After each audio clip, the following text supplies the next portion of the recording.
Bible எதற்காக எழுதப்பட்டதற்கு தெரியுமா? அற்புதங்களை குறித்து ஏன் எழுதப்பட்டிருக்குது? நிறைய அற்புதங்கள் குறித்து எழுதப்பட்டிருக்குல்ல. ஆண்டவர் என்ன இயேசு என்னெல்லாம் செஞ்சாருன்னு சொல்லப்பட்டிருக்குல்ல. அது ஏன் எழுதப்பட்டிருக்கு? என்ன காரணமா இருக்கும்? அற்புதங்களை குறித்து, அடையாளங்களை குறித்து, இயேசு செய்த காரியங்களை குறித்து ஏன் எழுதப்பட்டிருக்கிறது? நாம் விசுவாசிக்கும்படியாக. வேற சரி,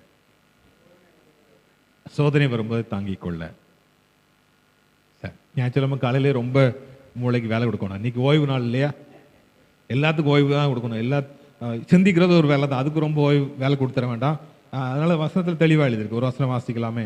நீ எடுங்க, நான் வாசிக்கிறேன். யோவான் 20:31. யோவான் 20:31. 30-31 சேர்த்து வாசிக்கிறேன். இந்த புஸ்தகத்தில் எழுதியிராத வேறு அநேக அற்புதங்களையும் இயேசு தமது சீஷருக்கு முன்பாக செய்தார். இயேசு தேவனுடைய குமாரனாகிய கிறிஸ்து என்று நீங்கள் விசுவாசிக்கும்படியாகவும் விசுவாசித்தவருடைய நாமத்தினாலே நித்திய ஜீவனை அடையும்படியாகவும் இவைகள் எழுதப்பட்டிருக்கிறது. புரியுதா?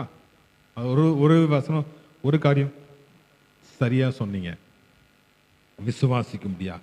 என்ன விசுவாசிக்கணும்? அதான் இதுல மேட்டர். நம்ம என்ன விசுவாசிக்கணும்? இயேசு தேவனுடைய குமாரனாகிய கிறிஸ்து அப்படின்னு விசுவாசிக்கணும். இது என்ன விசேஷமா இருக்குது? நல்லா பார்க்கணும். இதுல 3 காரியங்கள் சொல்லப்பட்டிருக்கிறது. இயேசுங்கிறது அவர் குறிக்கப்பட்டுள்ள, அவர் கொடுக்கப்பட்ட பெயர். இயேசு என்று பெயரிடுவாயாக. உங்களுக்கு எனக்கு இருக்கிற மாதிரி அவருடைய பெயர்.